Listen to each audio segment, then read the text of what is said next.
Hello divine souls, आप कैसे हो। मुझे उम्मीद है आप सब खुश होंगे, अपनी अपनी जर्नी बहुत प्यार से, बहुत श्रद्धा से चला रहे होंगे। जैसे परमपिता परमात्मा का आदेश है, कोई दृश्य शक्तियाँ होती है जो हर पल हमारी मदद करती है। तो आज थोड़ा सा मैं गाइड करना चाहती हूँ। आज मैं सभी को एक वीडियो भेजूँगी रेखी के लिए, क्योंकि रेखी एनर्जी जो होती है, मैं भी उसको संजीवनी बोलती हूँ, रेखी माँ बोलती हूँ। आज की जो वीडियो है वो किसी और की है, लेकिन उसमें बहुत सारी नॉलेज है। ऐसी वीडियो मुझे बहुत अच्छी लगती है। तो मैं आप सभी व्यूअर्स को बताना चाहती हूँ कि हमें परमपिता परमात्मा ने इतने अच्छे से तैयार करके इस दुनिया में भेजा है ना। हर एक इंसान अपने आप में एक हीलर है। कोई छोटे बड़े नहीं हैं, बस सीखने की ज़रूरत है। हमारे अंदर सभी चीज़ें हैं। तो मैं तो यही रिकमेंड करूँगी कि आप सभी को पहले तो थोड़ा सा मेडिटेशन करना चाहिए।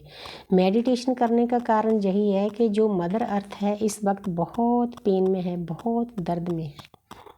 जो हमारा दर्द है वही मदर अर्थ का दर्द है, क्योंकि हम जो फीमेल एनर्जी है ना इस वक्त बहुत इसीलिए थोड़ा एग्रेसिव है, गुस्से में है, क्योंकि पिछले 100-200 सालों में फीमेल एनर्जी के साथ बहुत बुरा सलूक हुआ है। वैसे तो सदियों से ही औरत के साथ ये चीज़ें होती आती है, इसीलिए जो सती माता है, सरस्वती माता है, गौरी माँ है, उनको दुर्गा बनना पड़ा, काली बनना पड़ा फाइट करने के लिए। वो चीज़ें हमारे अंदर भी होती है। टाइम टू टाइम हमें उन चीज़ों को जागृत करना चाहिए, जब सही टाइम हो तब। तो इसीलिए थोड़ा सा गाइडेंस देना चाहती हूँ कि अगर आप 24 घंटे में आधा घंटा भी मेडिटेशन कर लोगे तो आप अपने आप को शांत करोगे। आपके आसपास पितर आत्माएँ आना शुरू कर देंगी, वो आपको प्रोटेक्शन देना शुरू कर देंगी। तो दूसरा जो रेखी माँ की ऊर्जा है, ब्रह्मांडी ऊर्जा है, अगर आप ऐसे हाथ करोगे ना तो आपके हाथ भर जाएंगे उस ऊर्जा से, संजीवनी बूटी से। हर एक जगह में है वो, केवल हमारे पास नहीं है, आपके पास भी है। इसलिए मेरी ये दिली इच्छा है कि जो जो व्यूअर्स मेरी वीडियो को देखेंगे उनको इसीलिए गाइडेंस मैं दे रही हूँ कि सबको मेडिटेशन करना बहुत ज़रूरी है। कम से कम एक फैमिली में एक पर्सन को तो मेडिटेशन करना ही चाहिए। उसका कारण ये है कि आगे जो समा आ रहा है वो काफ़ी बुरा समा आ रहा है। बुरे समय से निकलने के लिए आज इस कलयुग में परमात्मा ने बहुत बड़ा ऑप्शन दिया है। हमें घरों में रह के ही हमारी जागृति की है, क्योंकि जो अर्थ मदर अर्थ है वो 3D से 5D में जा रही है, शिफ्ट कर रही है। क्योंकि परमपिता परमात्मा जो हमारी शिव शक्ति हैं, जो हमारी आदि शक्ति है, सारा ब्रह्मांड उसी ने ही रचा है। तो इसीलिए हम उसी के बच्चे हैं, हम सनातनी हैं। उसके बाद चाहे कई धर्म आए, मैं सभी धर्मों की रिस्पेक्ट करती हूँ। हालांकि मैं सिख फैमिली से हूँ, लेकिन मैं सभी धर्मों को बहुत प्यार करती हूँ। तो मुझे यूनिवर्स ने मतलब सभी धर्मों के जो मंदिर मस्जिद हैं सभी की यात्रा पहले करवा दी, किसी न किसी तरीके से।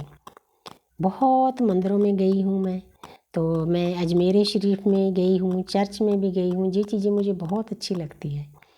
तो मेरे लिए ये चीज़ें सभी बराबर है, क्योंकि टाइम टू टाइम जो भी हमारे देवी देवता आए हैं हमें कुछ ना कुछ सिखाने के लिए, हमें नेगेटिव एनर्जियों से प्रोटेक्ट करने के लिए आए हैं। ये लोग हैं जो नेगेटिव लोग हैं, आपस में लड़ाई झगड़ा करते हैं।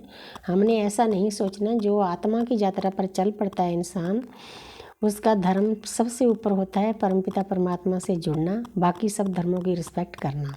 हाँ, जिस घर में है उसको फॉलो करना चाहिए, छोड़ना नहीं चाहिए। तो इसीलिए मैं थोड़ा सा गाइड करना चाहती हूँ कि सबसे पहले तो आपको आधा घंटा मेडिटेशन करना चाहिए। शांत बैठ जाओ, आँखें बंद करो, तो आपको ऑटोमेटिकली कुछ टाइम के बाद, कुछ दिनों के बाद जो संजीवनी ऊर्जा है, रेखी माँ है, आपके पास पहुँचना शुरू कर देगी।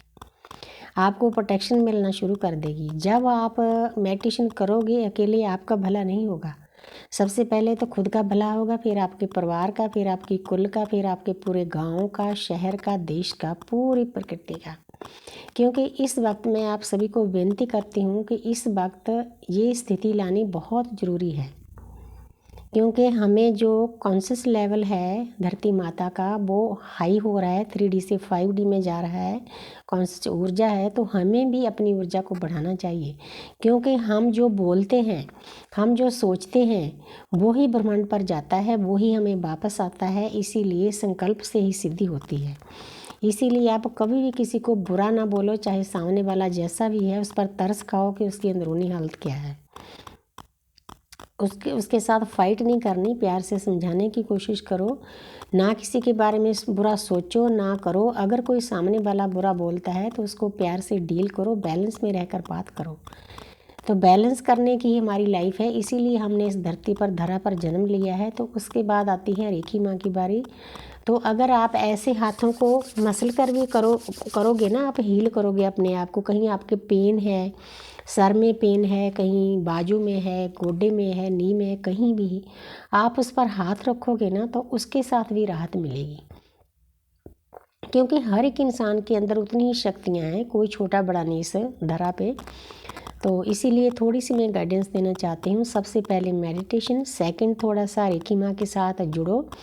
अगर किसी के पास साधन है तो आप रेखी सीखना चाहो, आपको रेखी सीखना चाहिए, क्योंकि आप दूसरों से कितनी देर हीलिंग ले सकोगे। हर एक इंसान को पहले पहला लेवल, फिर दूसरा, फिर तीसरा। पहले अपने आप को हील करो, फिर अपने परिवार को हील करो, फिर आसपास जो दुख दर्द में लोग हैं उनको हील करो। चाहे थोड़ी सी एनर्जी ले लो उसको बदले में, क्योंकि एनर्जी लेना बहुत ज़रूरी होता है कॉर्ड कटिंग। तो सामने वाले की स्थिति देखकर उसके अनुसार ले लो। जो गरीब है उससे चाहे 10 रुपये में भी काम कर दो, क्योंकि हमारी ड्यूटी हो जाती है, हमारा सोल पर्पज हो जाता है। तो अगर आप ये करने लग जाओगे, परमपिता परमात्मा जो हमारी दृश्य शक्तियाँ हैं, हमारी रेखी माँ आपको गोद में बिठा लेगी, आपको प्रोटेक्शन खुद देंगी। कोई भी नेगेटिव एनर्जी आपके आसपास नहीं आएगी। आस्ते आस्ते आपको सभी चीज़ें समझा दी जाएगी कि परमपिता परमात्मा से मिलने के लिए, ब्रह्मांडी ऊर्जा के साथ जुड़ने के लिए आपको क्या करना है। हाँ, आपके टेस्ट भी होंगे टाइम टू टाइम, आपने पास करने होंगे परमात्मा के घर में जो टेस्ट होते हैं ना। तो इसीलिए थोड़ा सा आज मेरा मन किया कि थोड़ा सा रेखी के ऊपर, मेडिटेशन के ऊपर थोड़ा सा आपको गाइड करूं। तो मुझे उम्मीद है कि जो व्यूअर्स मेरी वीडियो देखेंगे वो इस बात को ज़रूर समझेंगे। आज रेखी की जो वीडियो है ना, मैं आप सभी को भेजूँगी, आप सभी ने उसको फॉलो करना और मेरी इस वीडियो को देखना। Thank you universe, thank you angels.